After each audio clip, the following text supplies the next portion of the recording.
Reciban un cordial saludo a autoridades universitarias, invitados especiales, docentes, profesionales, público en general. Continuamos con el 30º día del ciclo de conferencias El conocimiento no se detiene, doctor Roberto Aguiar Falconi. Evento organizado por el Departamento de Investigación Científica de la Universidad de las Fuerzas Armadas de ESPE, en colaboración con el Grupo de Investigación CienciLab. Solicitamos cordialmente la presencia del doctor Roberto Aguiar a este espacio, quien ofrecerá unas palabras. Muy buenas noches con todos. En primer lugar, agradezco al doctor Alfonso Fernández por la gentileza de darnos esta conferencia, que sin lugar a dudas nos va a ayudar muchísimo. Yo siempre hablo de la trilogía para un buen desempeño de las estructuras. Conocer a fondo el suelo, y es lo que nos va a enseñar, a explicar el doctor Fernández. El suelo, el sismo de análisis y la estructura propiamente dicha. Doctor, tenemos mucha expectativa en su conferencia, muy amable, muchas gracias. Y agradezco también de paso a nuestro anfitrión, que llevamos la 30ª conferencia que estamos dictando. Muchas gracias. Muchas gracias, doctor Aguiar, por sus palabras. Damos la bienvenida a nuestro conferencista, doctor Alfonso Fernández Lavín, quien insertará la conferencia magistral con el tema Propiedades dinámicas de suelos lacustres blandos. A continuación voy a leer un breve resumen de su hoja de vida.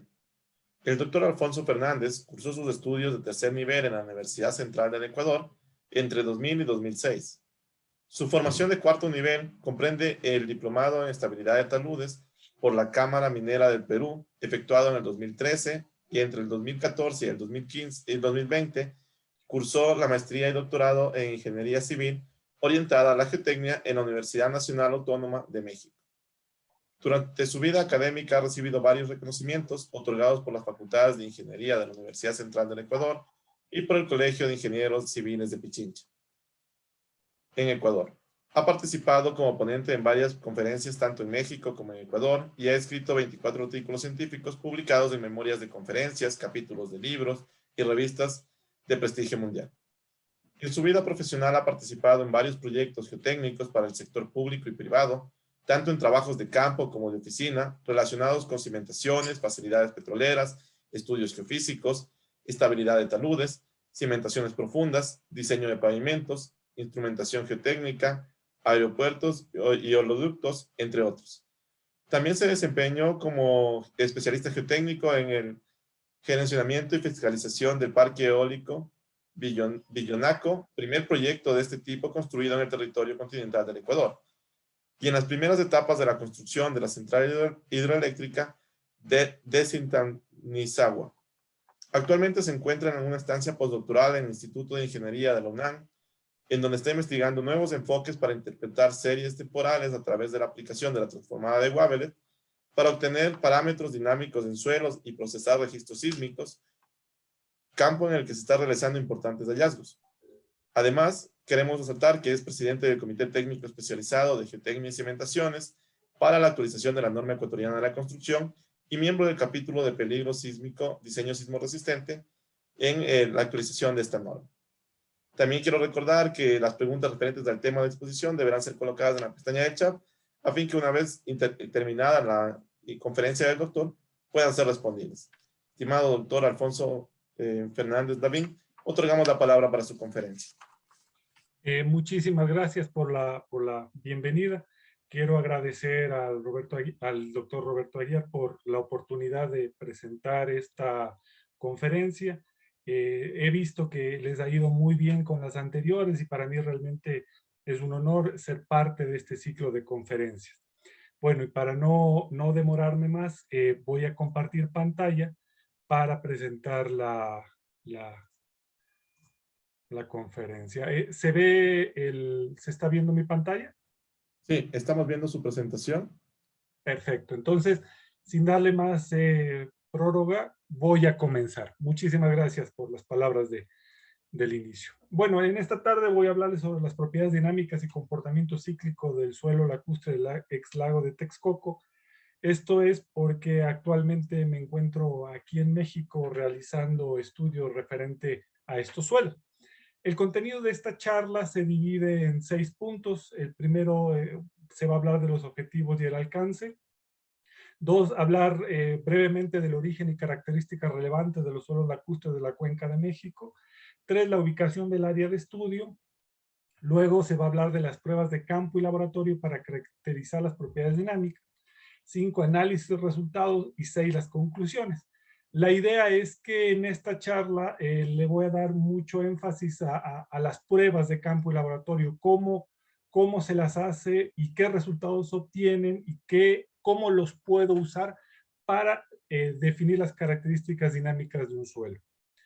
El objetivo de la investigación es, a partir del análisis de los resultados obtenidos con pruebas de campo y laboratorio, conocer los factores que afectan el comportamiento tanto del módulo de rigidez al cortante como del amortiguamiento en suelos lacustres del ex lago de Texcoco, en la zona del ex nuevo Aeropuerto Internacional de la Ciudad de México, que más adelante voy a explicar el por qué es ex, con énfasis en las muy pequeñas deformaciones angulares.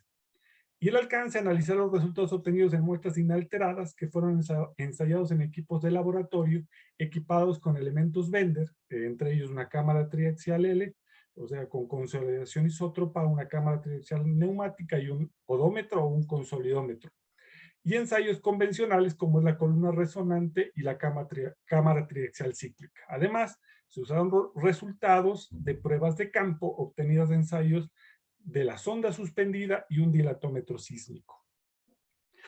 Únicamente tomo las palabras, como comentaba el doctor Aguiar, que lo importante para hacer un estudio de interacción suelo-estructura es tener el sismo que nos afecta a la fundación de esa estructura. Pero hay que acordarnos de que este gráfico me gusta mucho porque en la parte inferior nosotros tenemos un sismo de entrada y en la parte derecha tenemos su transformada de Fourier. Pero este sismo que está en la roca tiene que pasar a través de diferentes estratos de suelo.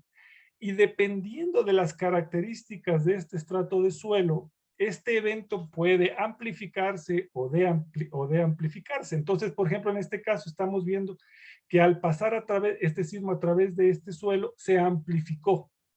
Me gusta este gráfico porque en la parte derecha vemos la transformada de Fourier, tanto del sismo de entrada, la función de transferencia del suelo y la transformada de Fourier del sismo de salida. En cuanto, lo he puesto en rojo a la caracterización geotécnica porque es en donde nos vamos a basar ahora. Nosotros podemos tener ensayos, análisis muy sofisticados, probabilistas o deterministas que nos permitan conocer el sismo de diferente índole que puede afectar una estructura ubicada en un sector determinado.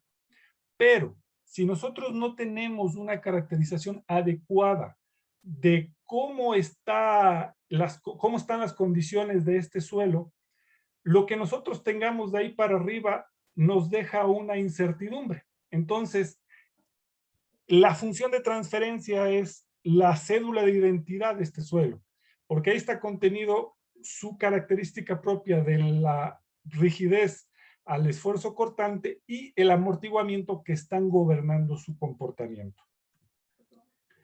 Brevemente les voy a conversar acerca del origen de estos suelos. Bueno, es muy conocido, muy famoso, que anteriormente, antes que sean unos cuerpos de agua, el agua de escorrentía que caía sobre la cuenca del Valle de México fluía de norte a sur. Pero hace 700,000 años en la parte sur se cerró esta cuenca. Entonces se produjo la creación de diversos lagos. Los importantes, el lago de Chalco, el lago de Texcoco, el lago de Zumpango, que en la época que estamos hablando hace 300, 400,000 años, era un gran lago. Luego, con la llegada de los españoles, aquí está el famoso lago de Texcoco que ellos conocieron, que ya se redujo en su tamaño, en donde estaba en una isla la famosa ciudad del imperio mexica Tenochtitlán. Entonces los españoles quisieron conservar el territorio para poder ahí fundar sus colonias. se habían dado cuenta de que el suelo en este lugar era muy malo, pues había los antecedentes que las grandes pirámides construidas por las mexicas habían tenido diferentes etapas constructivas. Uno, por determinar la grandeza de cada uno de los imperios, y otra es porque normalmente iban teniendo asentamientos diferenciales, entonces las obras se les iban dañando. Desde esas épocas, los aztecas o los mexicas ya conocían los pilotes, entonces ellos asentaban sus obras sobre pilotos y también construían chinampas que eran depósitos naturales. Ellos ya le ganaban el terreno al lago. Pero en la época colonial, como se necesitaba una expansión rápida de la ciudad, se decide ir drenando este lago.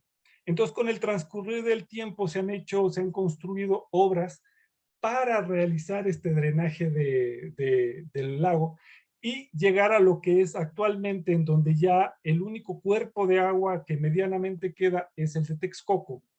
Es aquí en donde nos concentramos en este estudio. Hay ligeras diferencias en el comportamiento de respuesta dinámica y estática, tanto de los suelos que se encuentran propiamente en donde está constituido la Ciudad de México y la del ex lago de Texcoco. Este ex lago de Texcoco es una zona que no ha sido expuesta a sobrecargas externas, debido a que es una zona federal, aunque ha sido sometida a los efectos de bombeo, tanto para la explotación de agua dulce como salado. De agua dulce hay que considerar que estos suelos, al ser una cuenca, se fueron depositando en el cuerpo del agua a través de las erupciones de los volcanes.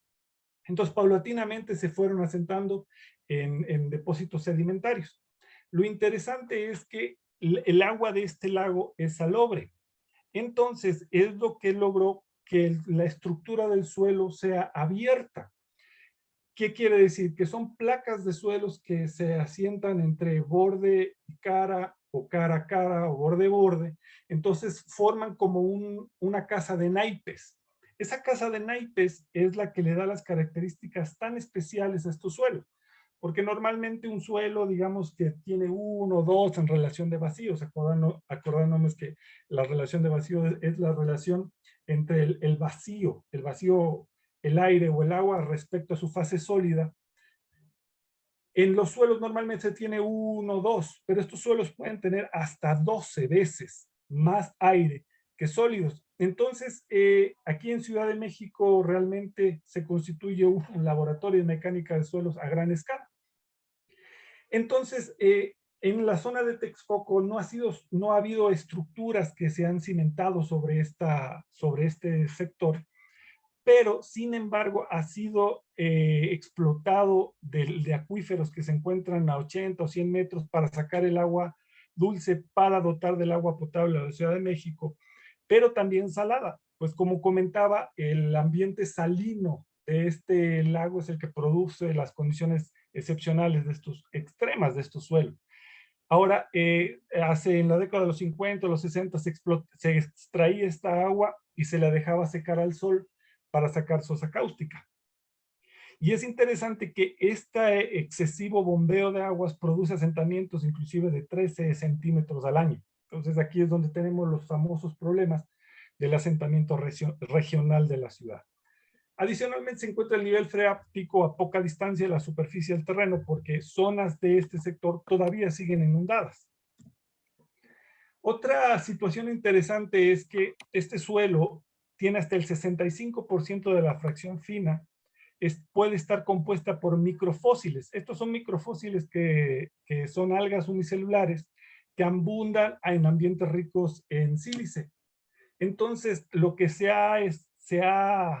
un tema que todavía se sigue estudiando de qué influencia han tenido estas diatomeas en el comportamiento dinámico y estático tan extremo de estos suelos, pero lo que se puede observar es que ellos acumulan gran cantidad de agua y esa gran cantidad de agua es la que produce estas peculiares características.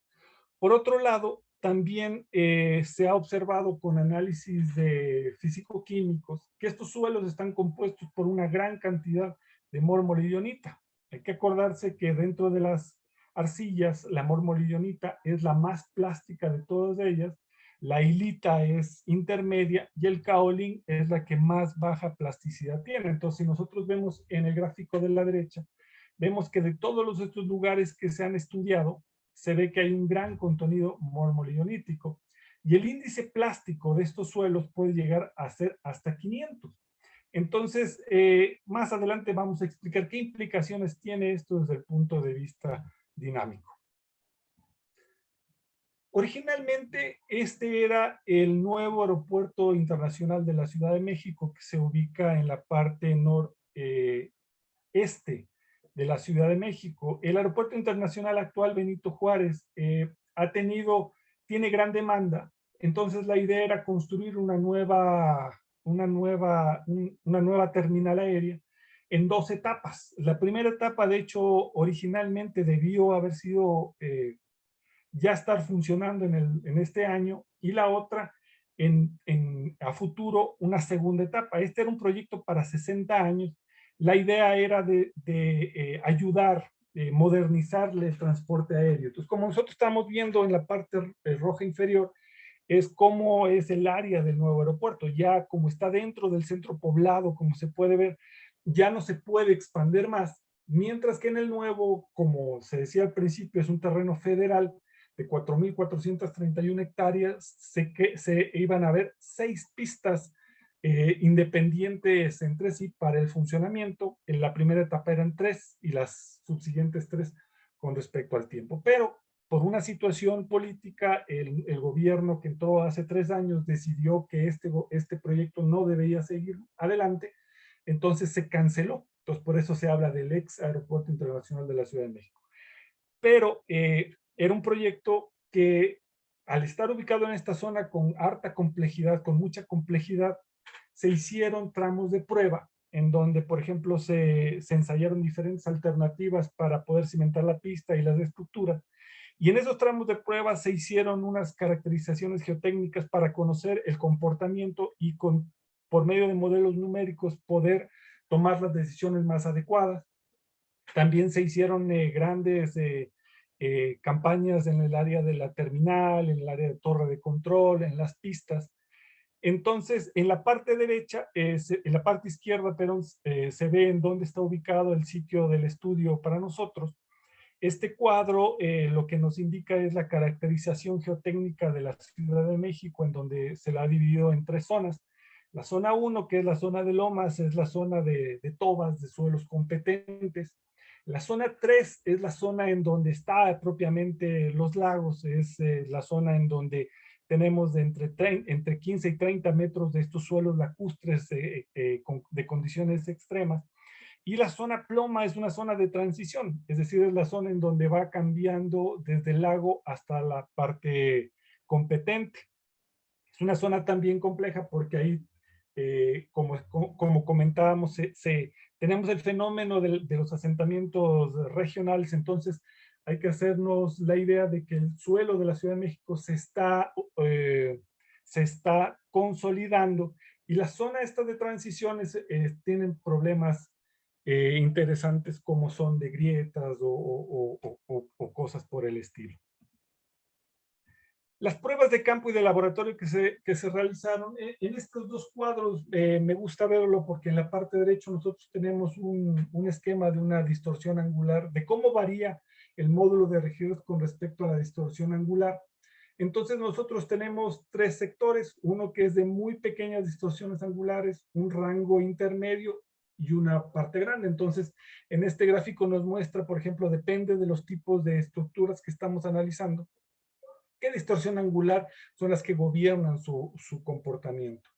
En la parte derecha estamos viendo, en la parte izquierda, perdón, en la parte de arriba, tenemos 3 partes en las que está dividida esta curva, que es el tramo elástico, en donde son muy pequeñas deformaciones. Ahí los podemos caracterizar a través de las vibraciones de propagación de ondas. En la parte central, en donde tenemos un cambio desde la parte elástica a la parte plástica, es decir, nosotros tenemos una parte en donde sigue siendo elástico pero no lineal, y después las deformaciones permanentes, que son las plásticas. en donde podemos tener asentamientos diferenciales, fracturamientos. Y la falla, que es la condición en donde el suelo ya pierde sus condiciones como tales. En la parte también de abajo, ¿cómo se mide? Pues si son vibraciones, nosotros podemos usar métodos de ondas sísmicas, que son en base los que hemos usado para esta investigación. También se pueden usar pruebas vibratorias, por ejemplo, a través de equipos que simulen ciclos de carga a los que se somete el suelo, y a grandes deformaciones, cargas repetidas. Entonces la idea es hacer una simulación de todo esto para conocer cómo se comporta este suelo. Hay que considerar que las dos características que es necesario conocerlas son el módulo de rigidez al cortante y el amortiguamiento, que ya vamos a hablarlo más adelante. Pruebas de laboratorio, pues en la parte elástica, pruebas de propagación de ondas, en la zona intermedia, columna resonante, y en la parte de grandes deformaciones, cargas repetidas, que normalmente pueden ser unas cámaras triaxiales o cortes cíclicos. ¿En qué consta nuestro estudio? Bueno, se utilizaron probetas inalteradas de suelos lacustres recuperadas entre 2 y 29.7 metros provenientes de sondeos selectivos.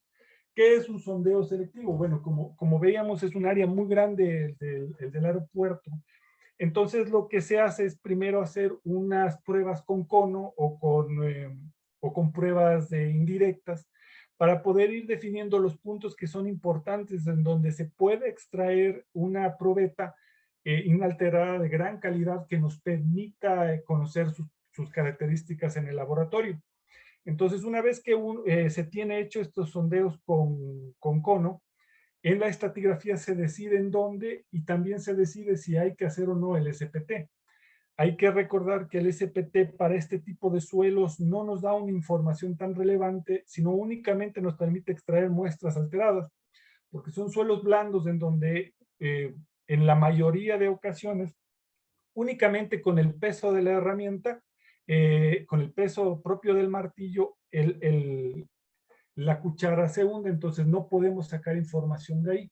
Entonces lo importante es conocer muestras inalteradas que nos permitan hacer pruebas de laboratorio. Dentro de las pruebas de laboratorio, a muy pequeñas deformaciones angulares, estamos usando cristales piezoeléctricos, que, bueno, voy a hablarlo más adelante, que nos ayudan a conocer la propagación de ondas sísmicas dentro de una probeta de suelo. Estos cristales piezoeléctricos pueden ser instalados tanto en cámaras triaxiales, en consolidómetros o en una variedad de equipos.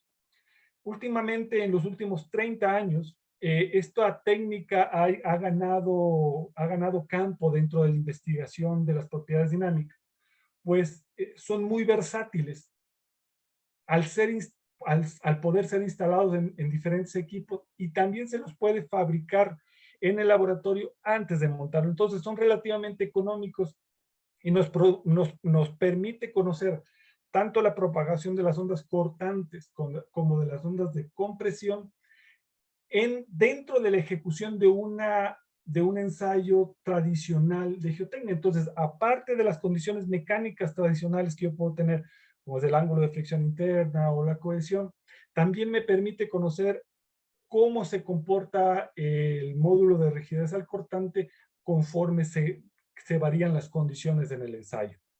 El otro ensayo que vamos a hacer es la columna resonante, que más adelante les voy a explicar más a detalle. Con estos métodos se miden ondas sísmicas después de cada etapa de consolidación primaria. Perdón, hay un error, es primaria. Es decir, que una vez que yo aplico la carga, se ha disipado totalmente el exceso de presión de poro y yo puedo conocer el estado del suelo posterior a esta consolidación. Y adicionalmente usamos una cámara triaxial cíclica. Ahora me voy a detener un poco con esto de las pruebas con cristales piezoeléctricos, porque en los últimos años he venido estudiando este tipo de pruebas. Entonces, ¿en qué consiste? En la parte izquierda se ve una probeta de suelo, una probeta que puede ser remoldeada o puede ser extraída de sitio, es decir, inalterada. Entonces, el aparato de laboratorio, el equipo de laboratorio está equipado con un elemento inferior y un elemento superior. Entonces, el elemento inferior funciona como es el que produce la excitación y el superior es el que la recibe. Entonces, este análisis es muy sencillo, pues únicamente yo necesito la longitud por la cual viajó la onda y el tiempo que se demora en llegar desde un extremo hacia el otro. Entonces, como se ve, es un ensayo muy, muy sencillo de realizar, muy sencillo de interpretar. ¿Cuáles son las ventajas que tiene? Pues se puede instalar en equipos de laboratorios convencionales, como mencionaba, en cámaras triaxiales, en columnas resonantes, en consolidómetros, en corte cíclico. Adicional a los parámetros de resistencia mecánica, es posible conocer los parámetros dinámicos de la misma prueba. Eso es los estudios que estamos haciendo ahora, es ver qué es lo que pasa con estas propiedades dinámicas en cada una de las etapas de la prueba, tanto en condiciones drenadas como en condiciones no drenadas. Estoy hablando en pruebas en condiciones saturadas. Son fáciles de fabricar, pues ¿qué es un cristal piezoeléctrico? No es más que en la construcción son dos placas piezoeléctricas que están aisladas en el centro. Entonces, en cada uno de los lados yo coloco la fase y el neutro, y por medio de una excitación sinusoidal yo la muevo. Esa excitación es la que viaja a través del suelo y la registro en un emisor, que es otro cristal de las mismas características, y me permite conocer la velocidad de onda. Se puede medir tanto BS como BP. Originalmente la BS se las mide con elementos flexionantes, que en inglés se les llamaba como Bender Elements. Entonces normalmente son flexionantes, son una viga cantilever. Pero el BP normalmente se los mide con un disco. Este disco lo que hace es que crea señales de compresión que viajan a través del suelo. Pero también últimamente se ha estudiado que con los elementos Bender es posible también conocer tanto BS como BP, lo que simplifica el ensayo. Entonces, en una sola tanda se puede conocer tanto el BS como el BP. ¿Por qué es interesante conocer el BP? Pues el BP se encuentra relacionado con el grado de saturación del suelo. Entonces, yo puedo ir monitoreando una probeta en una etapa de saturación cuando la estoy saturando, y puedo ir viendo sus cambios en el contenido de agua, en el grado de saturación interno a través del BP, porque estas ondas de compresión viajan por el agua, mientras que las ondas DBS viajan por el esqueleto del suelo. Entonces, yo puedo determinar, inclusive puedo trabajar con suelos no saturados y ver cuál es su comportamiento a través de estas ondas de compresión. Otra virtud también es que se puede medir el amortiguamiento a muy pequeñas deformaciones. De hecho, este es parte del estudio que he estado realizando en el último tiempo, en donde, conociendo la forma de las señales, se podría conocer también el amortiguamiento. Es decir, ya puedo conocer las características mecánicas del suelo, la ABS, la BP y el amortiguamiento. Y adicionalmente, haciendo unos estudios especiales, unos arreglos especiales de estos benders, también se puede conocer otras propiedades asociadas con la propagación de ondas, como es la anisotropía, que es algo que también les voy a hablar más adelante. Entonces, la versatilidad de esta herramienta es muy interesante. Entonces, por eso es que la fase experimental que estamos realizando está basada en pruebas con cristales piezoeléctricos. De aquí rápidamente les muestro cómo se fabrican. En la parte izquierda se puede ver, aquí en esta parte se puede ver la lámina. Este es el elemento flexionante que normalmente se lo parte por la mitad, y en la parte izquierda son los discos. Entonces, este elemento flexionante es para determinar las BS y los discos para determinar las BPs. Después es necesario limpiarlos, se los sumerge en acetona, se los cablea, como comentaba, la fase y el neutro en cada uno de sus lados. Y luego lo más importante es que, como se está trabajando con suelos que tienen contenidos de agua mayores, son suelos húmedos, se puede producir un cortocircuito. Entonces es importante encapsularlos y protegerlos y, contra el ingreso de agua, pues podría haber un cortocircuito y nos perjudica en nuestra prueba. En la parte izquierda también vemos cómo se construye un disco. En la parte derecha son los elementos Benders y posteriormente ya listos con su cableado para ser instalados. Aquí en la parte derecha es una cámara triaxial que, bueno, tiene otro tipo de sensores. Tiene LVTs para ver el cambio en el tercio medio de la probeta. También tiene para medir la presión de poro interna del suelo. Pero aquí en la parte central nosotros vemos cómo se ve el cabezal y el pedestal una vez que han sido equipados con los cristales piezoeléctricos. Aquí en la parte central vemos los discos y en la parte lateral vemos el elemento flector. Estos dos orificios es en donde se coloca el material drenante para poder hacer la etapa de consolidación y también para saturar las probetas. Como comentaba, también se ha explorado el hecho de usar solo cristales piezoeléctricos aquí en la parte central para medir tanto BS como BP. Ahora bien, nosotros comentábamos que la interpretación de estas pruebas es muy sencilla porque únicamente necesitamos la longitud por la que viaja la onda y el tiempo que se demoró la onda en llegar de un sensor al otro. Pero es aquí en donde hay una serie de incertidumbres en cómo encontrar cuál es el tiempo que se demora en llegar. Bueno, esta interpretación se la puede hacer tanto en el dominio del tiempo, en el de la frecuencia multiescala. Aquí hay una lista de artículos en los que se ha escrito al respecto, los dejo ahí como la referencia. Hay otros que están en procedimiento, otros métodos basados en la transformada wavelet. Inclusive hay uno que se envió recientemente a la Conferencia Mundial de Ingeniería Geotécnica que va a ser en Australia este año. Entonces, es un tema que está vigente, porque aparte del desarrollo como equipo como tal, es interesante el poder determinar el método correcto para el arribo de la onda. En la parte derecha se puede ver el equipo periférico. Aquí está un consolidómetro instrumentado. En la parte inferior se ve el osciloscopio. La parte superior es un generador de funciones. Y aquí está el computador en el cual se hace el procesamiento de la información. Todo el software utilizado para esta prueba fue desarrollado en el Instituto de Ingeniería, tanto para la adquisición como para el procesamiento de señales. Entonces es algo que es netamente experimental para poder trabajar con esta técnica. Otra de las técnicas que estamos usando es la columna resonante. Esta columna resonante también está en el Instituto de Ingeniería de la UNAM.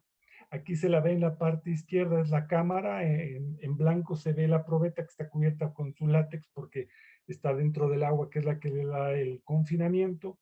Aquí en la parte central tenemos el panel de control, el panel en donde se regulan las presiones.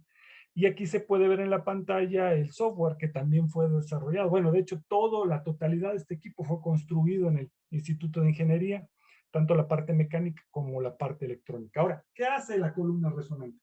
La columna resonante se llama, su nombre viene porque buscamos poner en resonancia el suelo. Hay que acordarse que cuando un suelo está en resonancia, sus deformaciones son grandes. Entonces, para una deformación angular dada, hacemos un barrido desde muy pequeñas hasta muy grandes, en donde para cada una de estas deformaciones nosotros vamos cambiando la frecuencia en la cual se excita la onda. Entonces, cuando nosotros llegamos a la frecuencia de resonancia, se produce un pico, y ese pico es el que nos dice cuál es la característica de ese estado. Lo interesante de este equipo es que con una probeta nosotros podemos ir cambiando los esfuerzos, las condiciones de esfuerzos y podemos ir haciendo los ensayos. Como esto es un ensayo no destructivo, la probeta no se destruye en ningún momento porque lo estamos haciendo en pequeñas o medianas deformaciones. Otra característica interesante que me olvidé mencionar de los elementos Bender es que como estamos en el rango elástico, son pruebas no destructivas.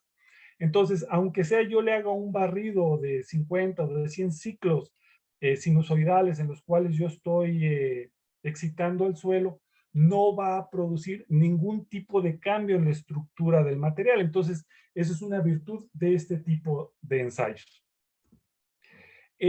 Esta diapositiva muestra un software desarrollado en MATLAB en el cual se está procesando esta información. Entonces, aquí en la parte central se ve el barrido. Cada una de estas curvas son los barridos que se ha hecho para diferentes distorsiones angulares, variando la frecuencia. Y como se ve, aquí están las frecuencias fundamentales en donde entra en vibración el suelo. Lo que se hace es comparar la inercia que tiene el suelo y la inercia del aparato para poder determinar la velocidad de onda cortante. La velocidad de onda cortante está íntimamente ligada con el módulo de rigidez al cortante. También sacamos la deformación angular y el amortiguamiento. Hay dos tipos de columnas resonantes, unas que son con vibración forzada y otras con vibración libre. Los con vibración libre, lo que nosotros hacemos es deformamos la probeta y la soltamos. Entonces, al momento de hacerse una curva de origen logarítmico, nosotros podemos conocer el amortiguamiento histerético que se está produciendo. Pero en este caso, como esta columna resonante es fija en la parte inferior y móvil en la parte superior, nosotros estamos realizando los dos ensayos simultáneos, tanto determinando la frecuencia fundamental del material, como también el amortiguamiento. Entonces, aquí en la parte inferior estamos viendo una curva típica y con una teoría que se llama de la half energy, en inglés, de la mitad de la energía, nosotros podemos sacar la relación entre la aceleración máxima y la raíz de 2 de la aceleración máxima, y con ella podemos conocer el amortiguamiento.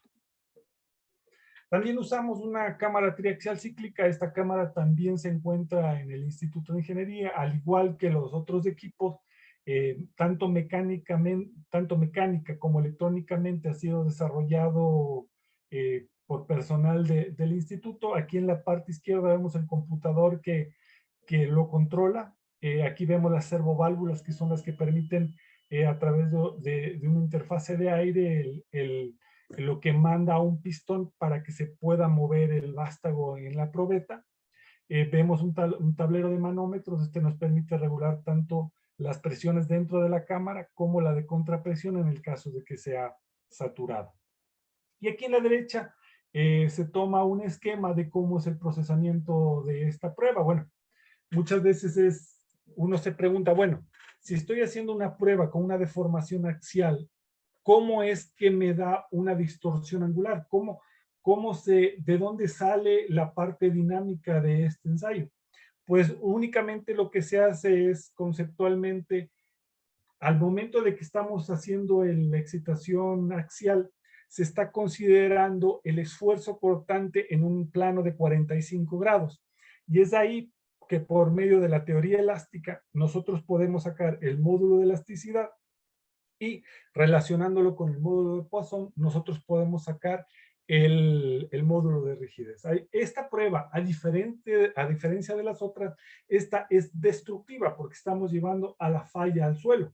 Entonces, nosotros podemos sacar tanto la velocidad de onda cortante como el amortiguamiento, que es un amortiguamiento histerético con los ciclos de histéresis. Cuando nosotros estamos a pequeñas deformaciones, nuestra histéresis interna es pequeña, pero a medida que llevamos a la falla el suelo, la histéresis se va incrementando y es así como nosotros podemos determinar el amortiguamiento. Las pruebas de campo y laboratorio efectuadas. En la parte izquierda se ve un esquema de la primera etapa del aeropuerto. Aquí tenemos las 3 pistas, la 1, la 3 y la 6. Esta es la central. Aquí, bueno, no sé si alcanza a ver, se ven unos dibujos de unos avioncitos. Y aquí está la torre de control. La gran cantidad de los ensayos que se realizaron son en la torre de control, en la terminal y en un tramo de pruebas que estuvo ubicado por este sector. Adicionalmente hay sondeos en las pistas, tanto en la 1, en la 2 y en la 3, para conocer las características del subsuelo. La etapa 2 del aeropuerto iba a ser en este sector, en donde se iban a construir 3 pistas más. Se dividió el proyecto en 3 zonas: la zona sur, la zona centro y la zona norte. porque cuando recién iniciamos cuando iniciamos el procesamiento de estos datos, queríamos saber qué tanta relación tienen entre ellos. En total se hicieron 46 pruebas de columna resonante, como comentaba, en muestras inalteradas extraídas a diferente profundidad. Se realizaron 24 pruebas con elementos Bender, compartiendo con pruebas mecánicas. Se hicieron 19 sondas suspendidas y se hizo un ensayo de dilatómetro sísmico. En la parte inferior podemos ver la carta de Casagrande, y como normalmente nosotros tenemos una carta de los suelos termina en 100. Originalmente Casagrande, en el año de 1936, cuando propuso esta tabla, los suelos que él tenía al alcance eran así, de 0 a 100. Pero, como podemos ver aquí, estos suelos llegan a tener casi hasta 450. Entonces, casi todos caen como CHs o MH. Entonces, normalmente a estos suelos se les conoce como las arcillas de la Ciudad de México. Entonces, normalmente en la bibliografía se la conoce así. Entonces, eso ya nos da una idea del suelo en el cual estamos trabajando. Como les comentaba, se dividió en una zona norte, en una zona centro, una zona sur. En la parte izquierda están los ensayos que se están analizando. Como se puede ver, hay elementos Bender con la columna, con elementos Bender y columna resonante, elementos Bender y consolidómetro, elementos Bender y columna resonante, y también una serie de columnas resonantes. La idea era ver qué tal se relacionan entre sí. Es interesante, esta serie de puntos que están aquí son los del tramo de prueba que les comentaba. Por aquí está la torre de control y esta es la zona del terminal. Estas pruebas llegaron a realizarse porque el Instituto de Ingeniería estaba haciendo unos trabajos de asesoramiento en la etapa de construcción. No es la fiscalización como tal, sino un asesoramiento en donde el diseñador pasaba sus diseños, sus modelos, hacia una etapa de la supervisión, y el instituto lo que hacía era prestar su conocimiento científico para determinar si lo que se estaba analizando era correcto o no. Entonces era un asesoramiento lo que se estaba haciendo. Entonces, raíz de eso es en donde se pudieron hacer estos trabajos. Dentro de los trabajos de campo se hizo un dilatómetro sísmico que se puede ver aquí. Este en amarillo es una máquina perforadora. Es el mismo equipo que se utiliza para introducir el cono. En esta parte de aquí es donde está el dilatómetro. El dilatómetro no es más que es una placa con un filo, como un cuchillo, que se lo va introduciendo a presión en el suelo. Al momento que yo llego al estrato que quiero estudiar, ingreso aire comprimido, un gas comprimido, e hincho una membrana que se la puede ver aquí en blanco.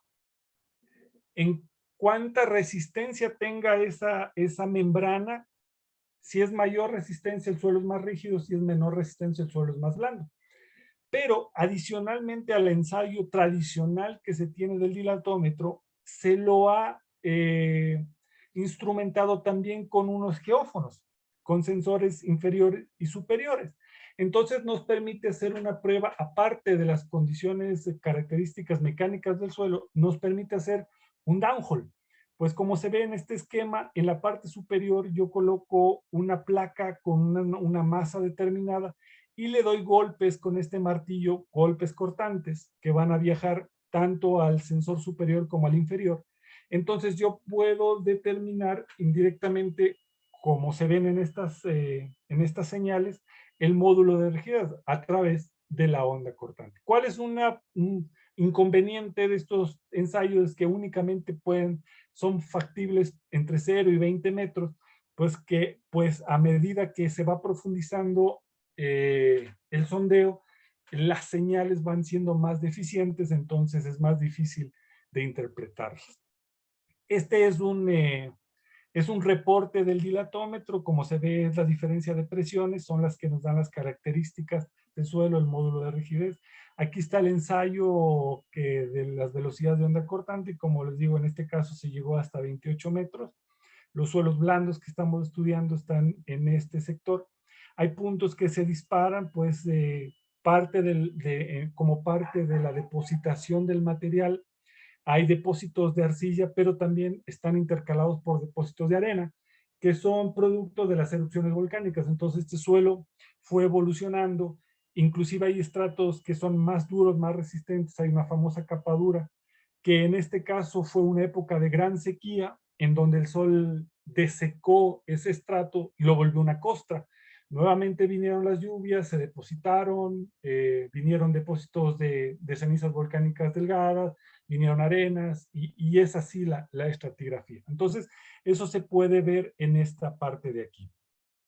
Hay índices, este método tiene un índice material realizado con estudios en donde por medio de correlaciones nos permite conocer de una manera general si son arcillas, limos o arenas, pero esto es un procedimiento que hay que calibrarlo para cada uno de los materiales. Inclusive nos puede dar el OCR, también como parte de esta información. ¿Qué es lo que nos está dando aquí? Nos está diciendo si son arcillas normalmente consolidadas o preconsolidadas. ¿Qué son preconsolidadas? Son cuando han estado sometidos a cargas o esfuerzos durante su vida geológica, normalmente consolidadas, o les dicen que son materiales vírgenes porque no han sido cargados previamente. Normalmente un preconsolidado pueden tener diferentes génesis, por ejemplo, un estrato que esté cerca de un estrato permeable, que se lo extrae agua, o que ha sido desecado por el sol, que es un caso que se puede tener en estos suelos. Y luego tenemos este índice edométrico, dilatómetro, que es el que nos dice la característica del suelo. Otro ensayo que se ha realizado fue la sonda suspendida, es otro ensayo geofísico que es un equipo muy versátil, pues nos permite en una perforación previamente realizada introducir la herramienta y medir tanto BS y BP. Pues nosotros producimos con un martillo, que se lo ve aquí, un golpe, y ese golpe viaja a través del suelo, y a través de geófonos triaxiales se pueden determinar tanto las BS o las BP.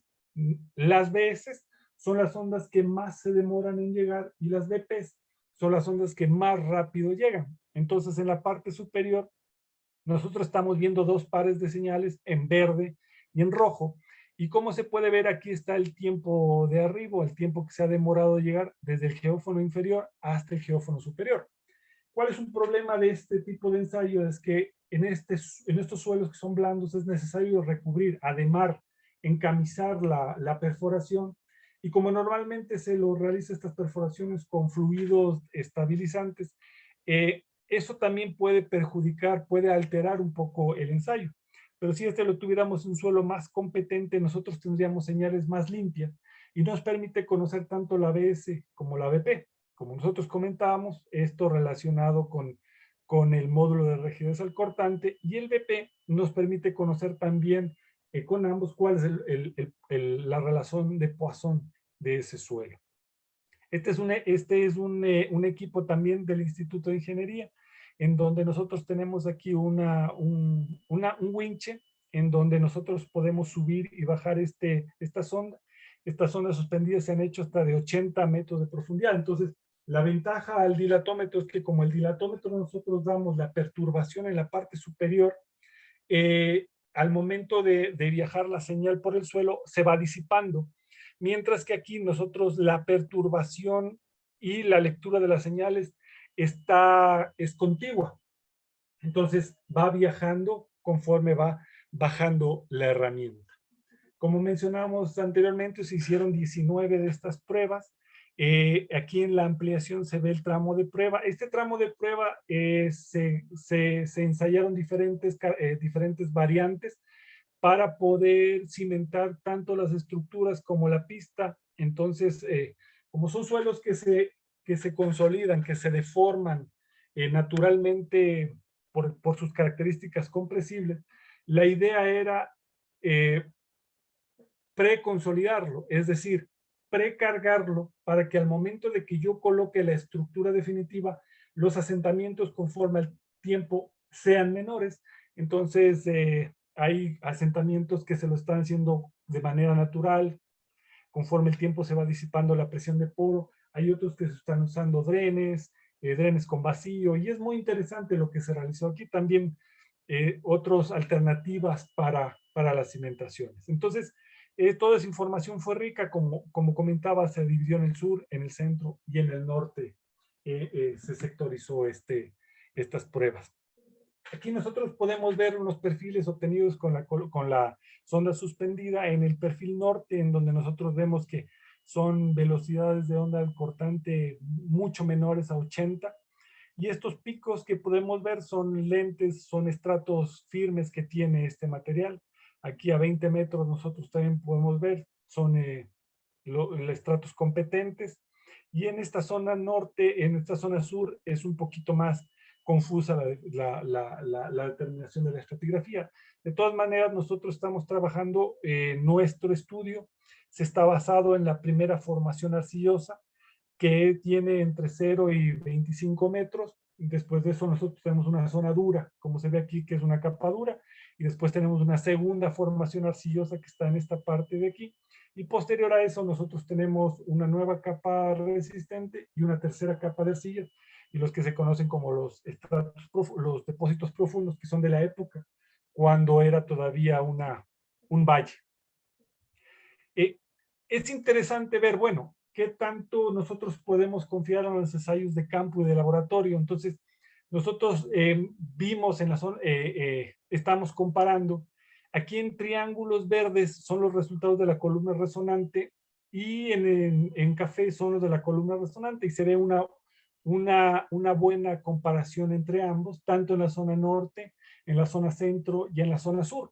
En la zona sur es donde hay más pruebas, porque es ahí donde estaban los tramos de pruebas que les comento. Y aquí podemos ver los elementos Bender realizados en el triaxial, que son triángulos en negro. Los triángulos en verde son columnas resonantes.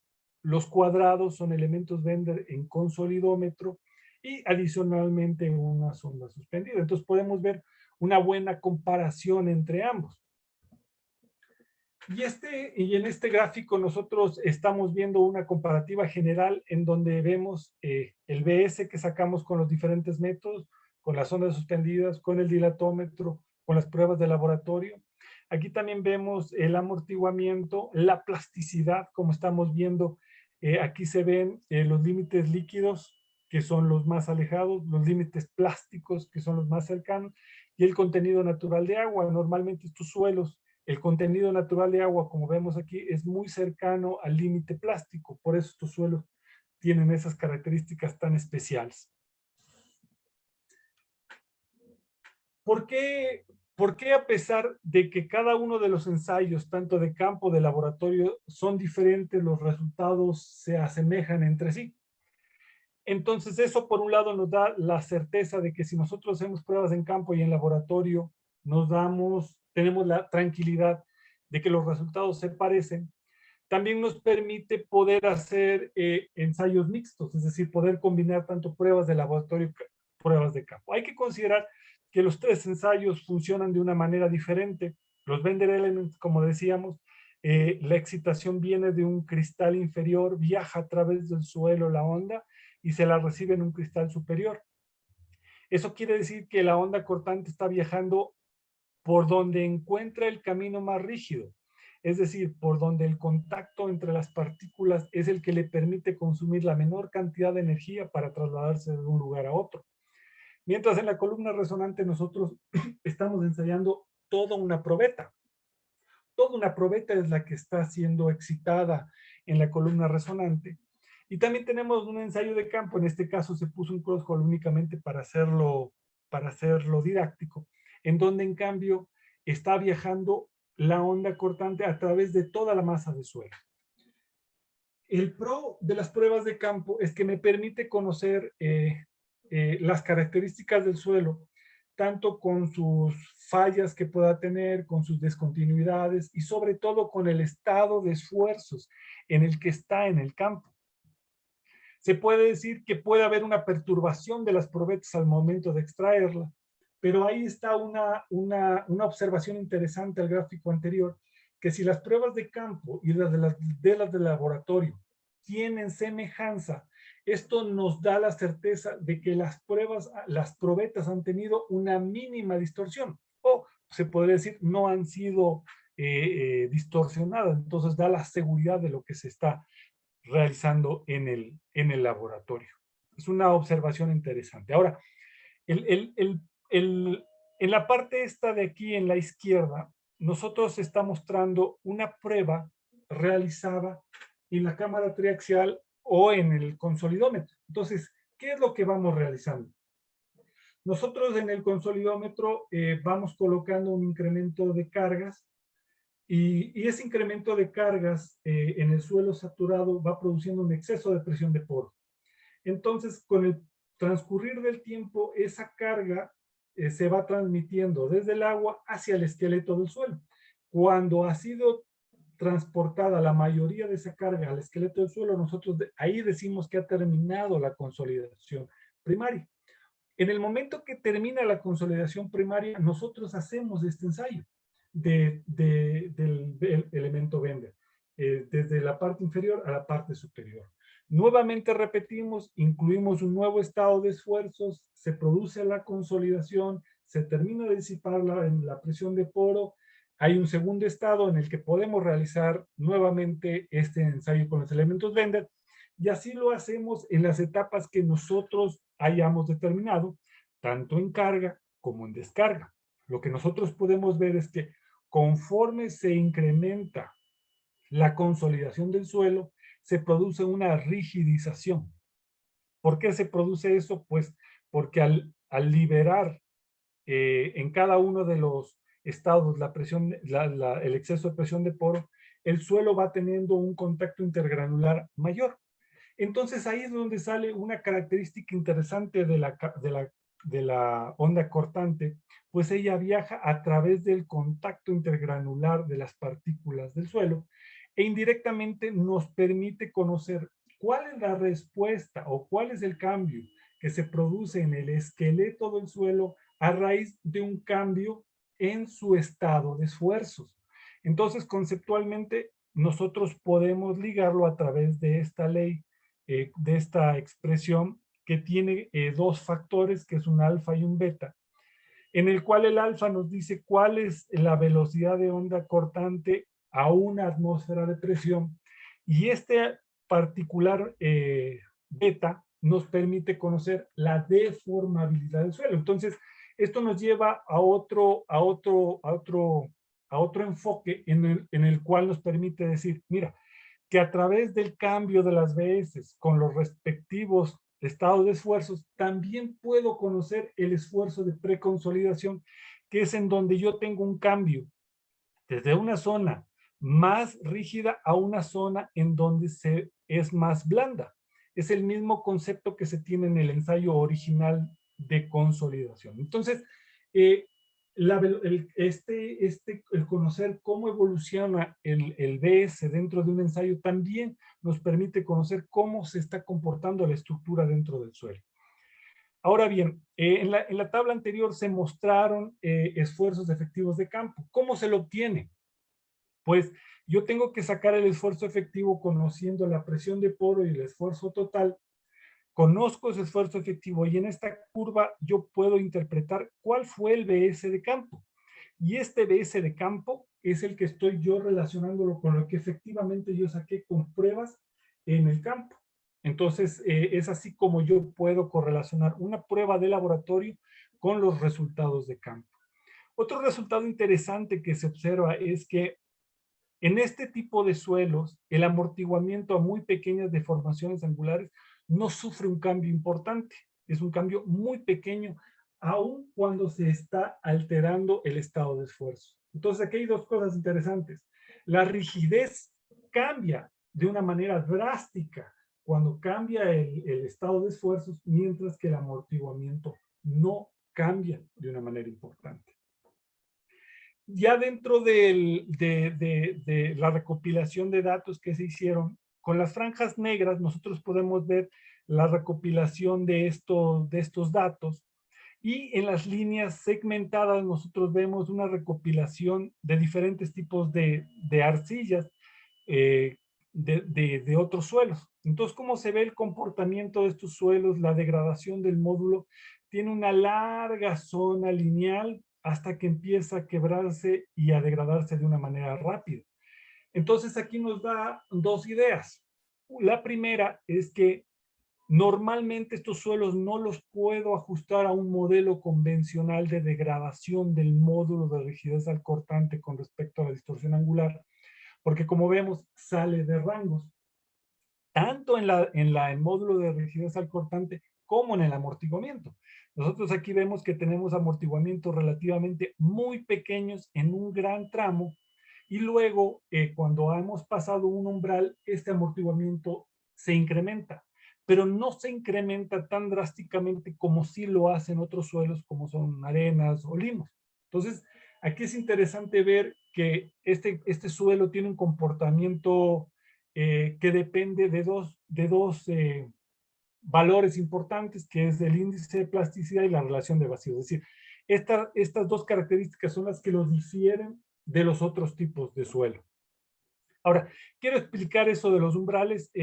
Este es un gráfico sacado de la tesis de Darendelli, que lo hizo en el 2001, que más adelante voy a explicar un poco más del trabajo del doctor Darendelli. Las curvas de degradación tienen tres sectores importantes. El primero es un tramo elástico, es un elástico lineal, es decir, que yo en ese tramo de deformaciones, si yo excito al suelo, no voy a tener deformaciones residuales. En ese tramo es en donde yo estoy trabajando con los elementos Benders.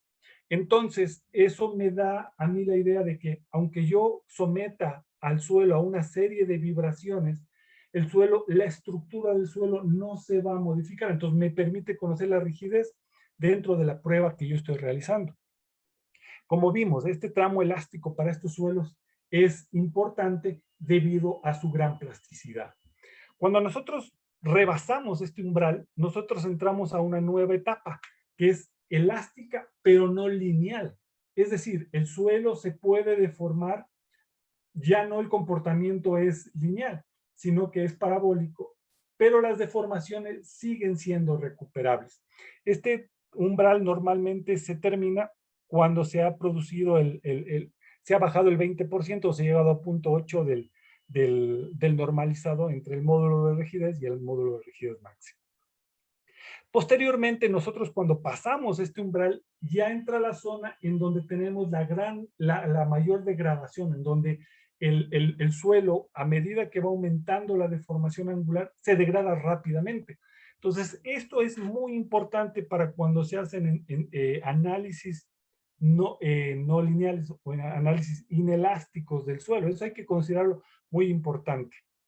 Por otro lado, el amortiguamiento también se comporta con el D mínimo es aquel en donde tenemos en la parte elástica, y el G máximo es en el que tenemos en la parte elástica del suelo, es el máximo módulo de rigidez, que se produce a muy pequeñas deformaciones angulares. Es decir, si nosotros hacemos una prueba de campo o una prueba de laboratorio con elementos Bender, nosotros tenemos ese dato puntual.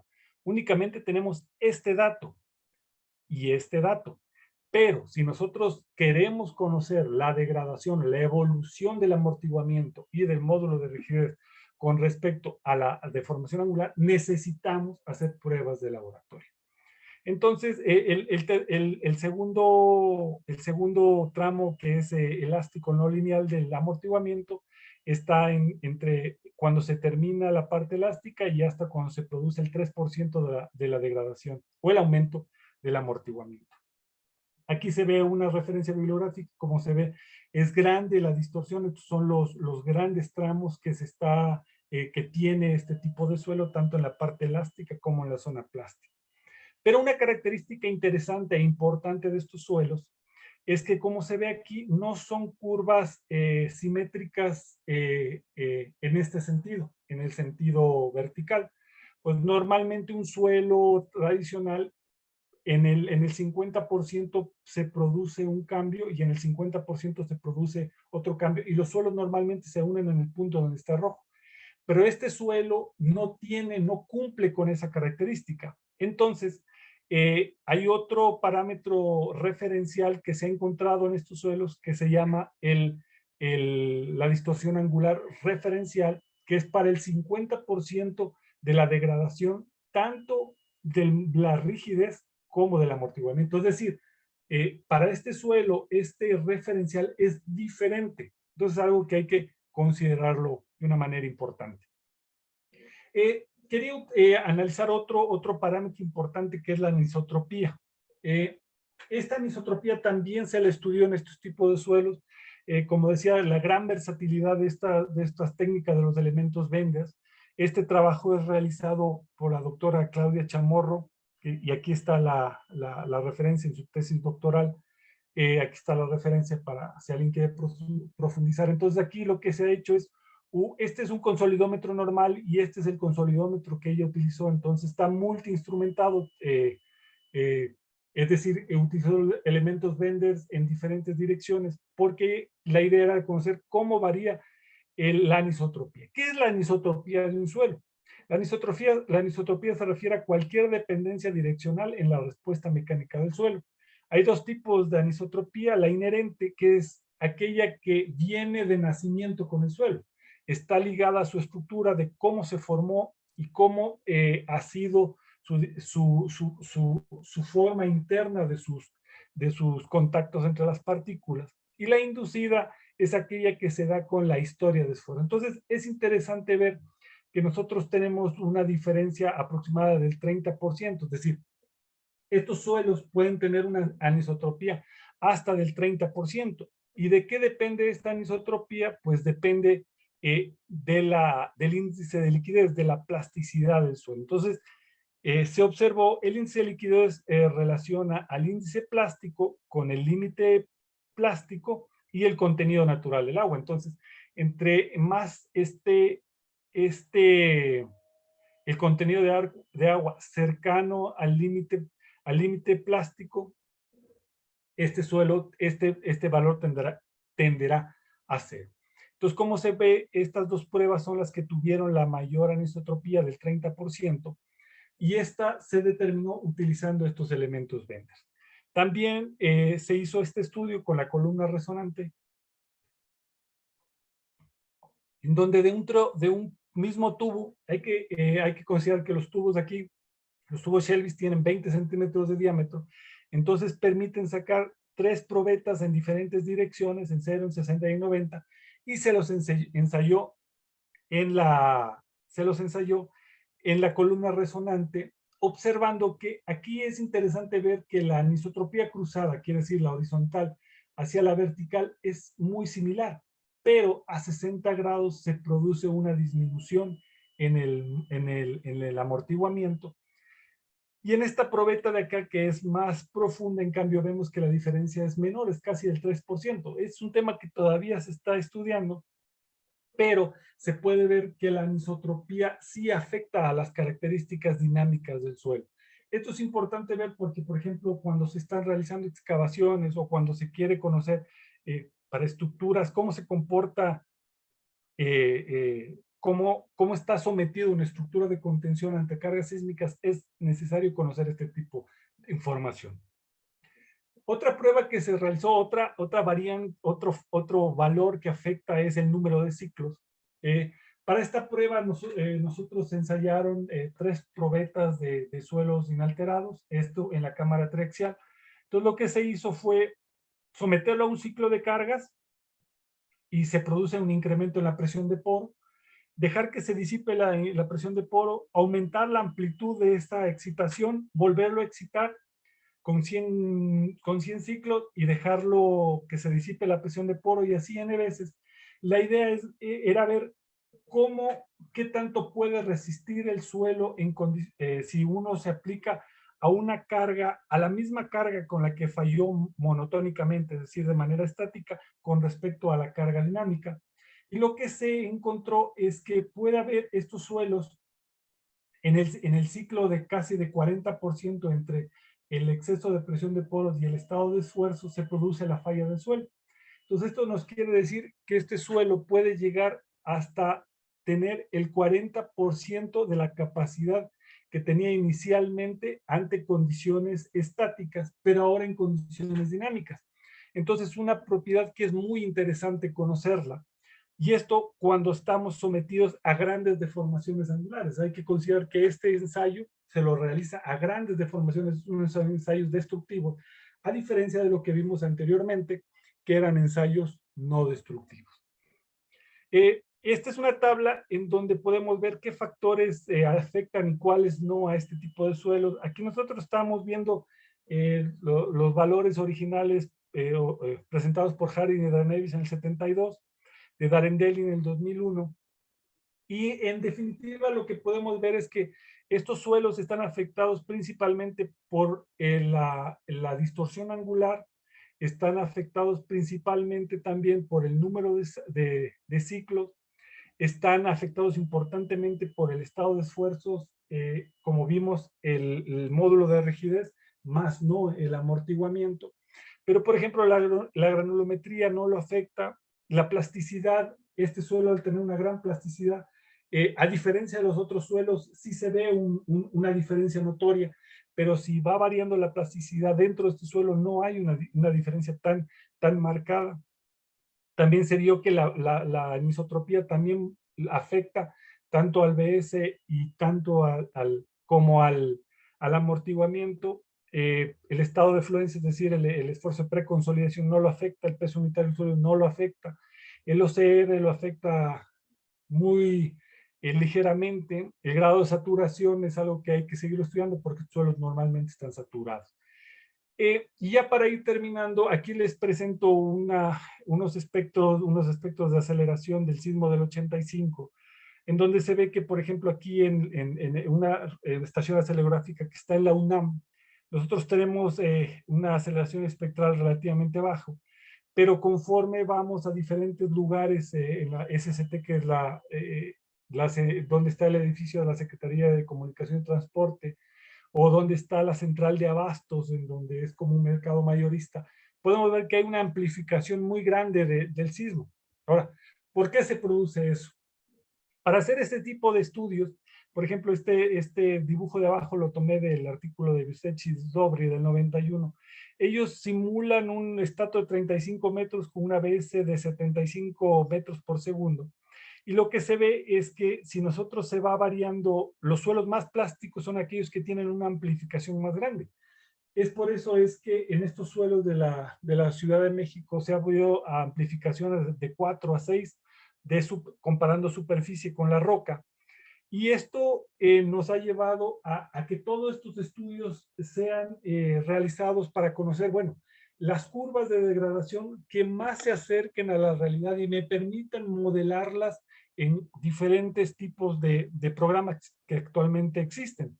Pero aquí yo he tratado de resumir los modelos que más, los modelos que más se conocen, los que normalmente vienen en los software, como es el Busecki-Dobry, vienen las de Harding-Danevis, Kokusho, SID, esta es la del EPRI, de Electric Power Research Institute, que son curvas tipo, pero normalmente estas curvas tipo, como se ve acá en este estudio de Busecki-Dobry, solamente llegan hasta un índice plástico de 200, las de SID son normalmente para arcillas de menos plasticidad, las de Kokusho, si bien son curvas que se basan en la plasticidad, pero igual se basan solo hasta 100 o 150. Entonces vemos que todos estos modelos se han hecho para suelos que son convencionales, entre comillas, y no para estos que son excepcionalmente plásticos. Entonces es interesante ver que Darandelli Stock, por ejemplo, este es el modelo más completo porque él toma el índice de plasticidad, el OSR, también tiene diferentes tipos de curvas de ajuste dependiendo al estado de esfuerzos. Entonces, si bien este es un estudio exhaustivo, pero también no llega a suelos tan plásticos como los que tenemos acá en la Ciudad de México. Por eso es que se han hecho modelos nacionales o dentro de la investigación como este Romo y González, en el cual ya se está interpretándolo con el esfuerzo la la distorsión angular referencial que les hablaba y también con la plasticidad del suelo. Sin embargo, se ha observado que no está tan relacionado esa distorsión angular referencial con, por ejemplo, con la plasticidad del suelo. Entonces, no se lo puede sacar únicamente con teorías o con estudios empíricos, sino que es importante que se deben hacer las pruebas de laboratorio. Entonces, en el 2020, en un artículo enviamos esta nueva propuesta que es una modificación al modelo de Romo, de Romo de 2011, de González y Romo, para estos suelos específicos que están en Texcoco. Pero a pesar de que el modelo se asemeja a las pruebas experimentales, nosotros estamos viendo que sí existen ciertas diferencias. Esta zona es la realizada con la columna resonante y esta zona es la realizada con las cámaras triaxiales cíclicas. A lo que voy es que cuando nosotros queremos hacer un análisis de respuesta de sitio, tenemos una serie de programas en donde nosotros introducimos un sismo que puede ser ya ajustado a un espectro plano uniforme normado. Nosotros lo propagamos por el suelo y tenemos la respuesta. Con esa respuesta se hace la interacción suelo-estructura. Pero ese programa normalmente nos da una serie de curvas para la degradación cuando nosotros queremos hacer un análisis inelástico. Pero es importante ver si estas curvas se ajustan o no se ajustan al suelo que nosotros estamos estudiando. Entonces, por ejemplo, en este caso, ninguno de los modelos anteriores nos permite modelar exactamente el comportamiento de este suelo. Por eso es necesario tener los datos experimentales para poderlos introducir en el modelo y que esa respuesta sea lo más cercana a la realidad y nuestra interacción suelo-estructura sea lo más real posible. Entonces hay que considerar estos factores que, si bien hay una serie de curvas de degradación, hay que ponerse una pregunta. ¿Esas curvas representan al suelo que estoy modelando o no? La única manera de saberlo es montando las curvas experimentales con las curvas del modelo y ver si se apegan o no se apegan a ella. Unas cuantas conclusiones ya para terminar, espero no haberlos aburrido. Los ensayos para estimar la ADS en el laboratorio fueron desarrollados en diferentes equipos de laboratorio instrumentados con elementos Bender, y adicionalmente a los parámetros mecánicos fue posible también conocer parámetros dinámicos de las probetas. Esta es una virtud de estos ensayos con los elementos Bender, como lo hablamos en extenso. Se puede observar que estos depósitos presentan una leve variación espacial en el plano horizontal. Por esta razón fue posible reunir los resultados obtenidos en campo y laboratorio, observándose muy buenos resultados entre sí. ¿Qué quiere decir esto? Como decíamos, son 4.300 hectáreas, divididas originalmente las dividimos en la zona norte, centro y sur, porque pensamos que iba a haber una variabilidad importante en las propiedades del suelo. Pero al momento de compararlas entre sí, nos dimos cuenta de que de manera horizontal estos estratos son muy, muy homogéneos. Entonces nos permitió hacer una recopilación en un solo perfil de las propiedades de estos materiales. Al comparar los resultados de ADS obtenidos con diferentes tipos de ensayos, tanto de campo como de laboratorio, se observa que son muy similares entre sí, debido a que las muestras fueron extraídas sin modificar sus propiedades originales. Es lo que hablamos también muy a detalle. Los factores que más afectan al módulo de rigidez al cortante son la plasticidad, el estado de esfuerzos y la distorsión angular. Por otro lado, el factor que más afectó al amortiguamiento fue la distorsión angular, y este parámetro no se encuentra influenciado ni por el estado de esfuerzos ni por la anisotropía. Entonces, es algo interesante que se observó. Para un análisis de respuesta de sitio es indispensable conocer la evolución de G con respecto a la distorsión angular y D con respecto a la distorsión angular a partir de datos experimentales para que los resultados sean lo más parecidos a la realidad y con ello evitar poner en riesgo la estructura que se está estudiando. Entonces, todo esto, aunque parezca muy complejo, muy difícil o que encarece un proyecto, realmente lo que hace es enriquecerlo, porque si yo hago un análisis de respuesta de sitio con una caracterización geotécnica adecuada, pues estoy garantizando de que los resultados se van a hacer lo más parecidos a la realidad posible. Muchísimas gracias por su atención, muchísimas gracias a todos los que escucharon esta plática, a Seinsilaf por la invitación, por haberme permitido dar esta charla esta noche. Muchísimas gracias. Muchas gracias, estimado doctor Alfonso Fernández, por su excelente intervención. Realmente muy claro. Quiero en este momento dar paso a la ronda de preguntas por parte del auditorio. La primera pregunta es del doctor Miguel Tornelo. Profesor Fernández, le agradezco su exposición, ha sido muy claro. Felicitaciones porque es un tema muy actual. La primera pregunta es si pudieron concluir algunos valores característicos de periodos o frecuencias en las zonas estudiadas. Sí, sí, muchas gracias. Sí, sí que léele las dos preguntas de ahí para contestarlas de una vez, por favor. Claro, la segunda pregunta es, si bien el amortiguamiento no tiene variaciones importantes, ¿esto también ocurre en profundidad, donde teóricamente hay mayor confinamiento? Sí, muchísimas gracias por la pregunta. Voy a comenzar por la segunda. El amortiguamiento, lo que se observó, lastimosamente el amortiguamiento siempre es el patito feo del conocimiento de estos materiales, pues el comportamiento como tal, la rigidez es la que predomina para la evolución dentro de un estrato de suelo de las ondas sísmicas. Pero no por eso hay que dejarlo por un lado. Lo que se observó es que conforme a la profundidad, hay que recordar que normalmente los estados de esfuerzos se incrementan. Pero aún así no hay un cambio importante en esta característica. Es decir, a pesar de que los amortiguamientos son pequeños en este tipo de suelo, estamos hablando entre 2.5 y 3 a muy pequeñas deformaciones angulares, el estado de esfuerzos no los alteró. Entonces es algo importante porque eso quiere decir que dentro del comportamiento interno del suelo, como son suelos tan abiertos, tienen una estructura tan abierta, estos estados de esfuerzo no han llegado a afectarlos importantemente, entonces el amortiguamiento sigue siendo similar para cada uno de los estados. Por otro lado, sí se hizo un estudio, de hecho, de peligro sísmico específico para este lugar de Texcoco. Se sacó un espectro de peligro uniforme, se simularon los diferentes tipos de escenarios, tanto de sismos corticales como de subducción, y se sacó más o menos en estos lugares, estamos hablando entre 1 y 2 son los periodos fundamentales que se manejan. Eso es lo que es. Hay tesis que se han hecho, hay otros tipos de estudios específicos. Muchas gracias, estimado doctor, por la respuesta.